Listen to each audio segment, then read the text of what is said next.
বন্ধুরা আসসালামু আলাইকুম। আমি দেখুন কত সুন্দর তাল নিচ্ছি। এই তালগুলো দিয়ে আমি আজকে পিঠা বানাবো। আমি কি পিঠা বানাই সবাইকে দেখাবো। এখন আমি তালগুলো দিয়ে গোলা বানিয়ে নিই, তারপর আবার দেখাবো। এই যে আমি তালের গোলা বানিয়ে নিচ্ছি। এখন এই তাল দিয়ে বড়া বানাবো। আমি তো চাউলের গুঁড়া নিচ্ছি আর নারিকেল নিচ্ছি। এই নারিকেল, চাউলের গুঁড়া আর হয়েছে তাল, এগুলো দিয়ে আমি মাখিয়ে গুলা বানিয়ে নিই। তারপরে আমি কীভাবে বড়া বানাই আপনাদের সবাইকে দেখাবো। এই যে আমার তেল গরম হয়ে গেছে। এখন আমি একটা একটা করে দিয়ে দেব গুঁড়া।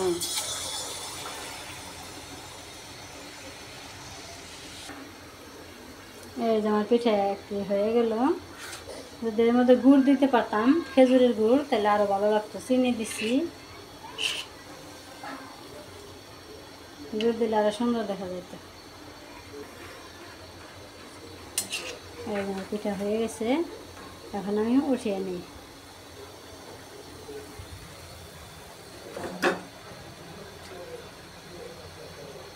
এখন আমি তেলের পিঠার জন্য গোলা বানিয়ে নিই। এই যে আমি চাউলের গুঁড়ার মধ্যে তাল দিয়ে দিছি। এখন নারিকেল দিয়ে দিব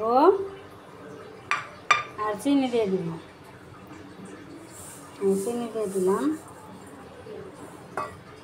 এখন লবণ দিয়ে মাখিয়ে নিই। তাল দিয়ে বড়া বানাইছি। এখন আমি তেলের পিঠার জন্য আবার গোলা বানিয়ে নিছি। এখন তেলের পিঠা বানাবো। ফুলে ফুলে উঠতেছে লুচির মতো।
এই যে আমার তেলের পিঠা হয়ে গেছে। দেখুন কত সুন্দর সুন্দর পিঠা হয়েছে, ফলকো ফলকো পিঠা, অনেক সুন্দর পিঠা।